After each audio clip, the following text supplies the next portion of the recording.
The objective of this simulation is also to master the concept of asset-backed trading. In this case, hedging a physical asset, to be precise, a soybean processing capacity, namely, a bean crusher.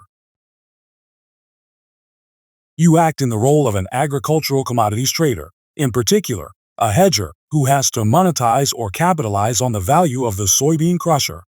You can transact 3 futures contracts, underlying respectively soybeans, soybean oil, and soybean meal. You need to analyze crush spread ongoingly. In case of a financially attractive crush spread level, hedge the soybean crushing capacity and lock in a nice future gross processing margin. Watch the value of the crush spread to develop.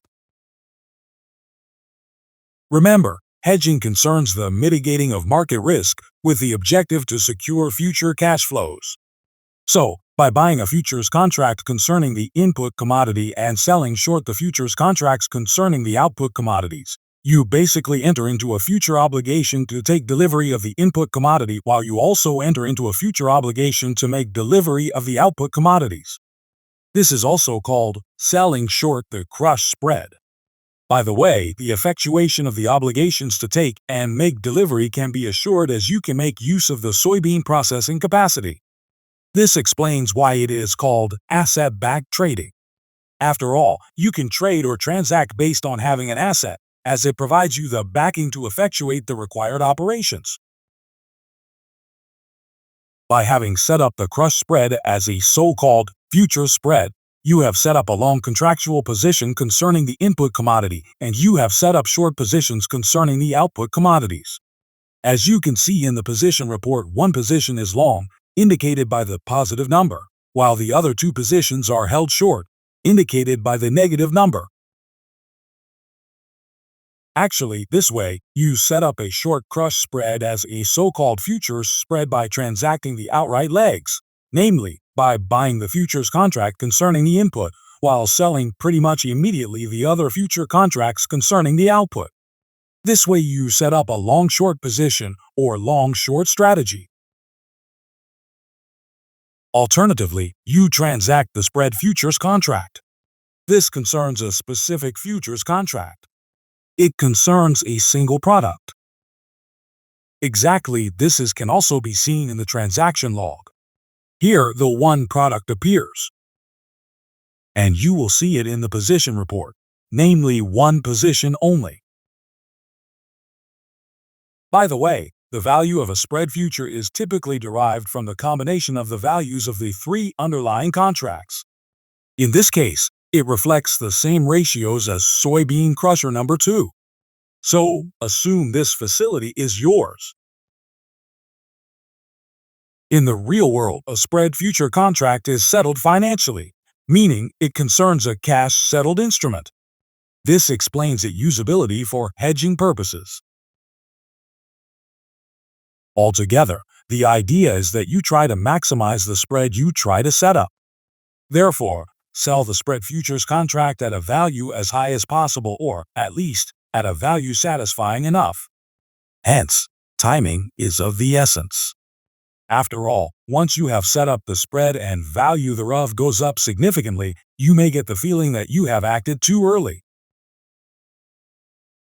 At any point in time, analyze the price differential between the in-out and output commodities. Try to see whether you believe the crush spread is large or small.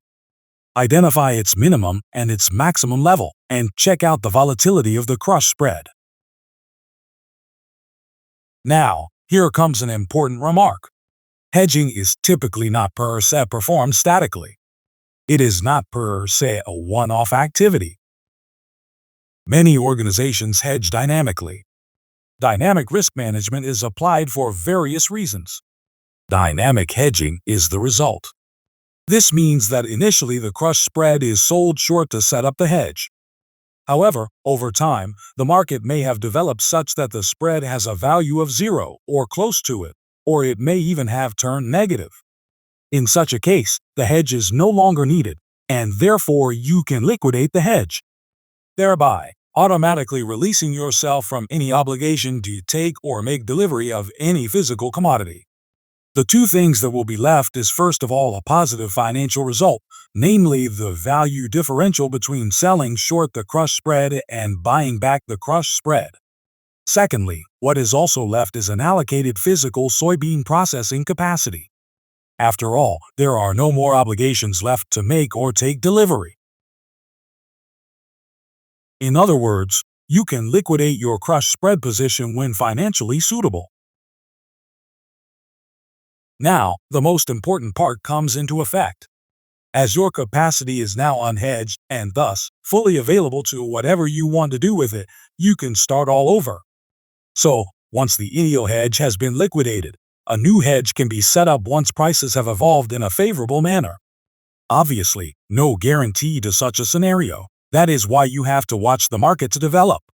Ideally, the liquidation takes place when the spread has gone down to zero or even negative. But, practically, in reality, parties often do not wait for these extreme scenarios, but already act when spread levels have changed substantially enough. As a final note, obviously, as an alternative, you can run this simulation as a speculator, aiming to make money. In such a case, you assume to be a non-physical player, but a financial player. Hence, assume you do not have any soybean processing capacity available, but are just in the game for a financial benefit. In this case, you can buy and sell the crush spread futures contract. Hence, set up a position and liquidate it. You can do this over and over, every time trying to add a realized profit. In this scenario, obviously, it could also appear that the market may move against your position so that you face a loss instead of a profit. Just try your best.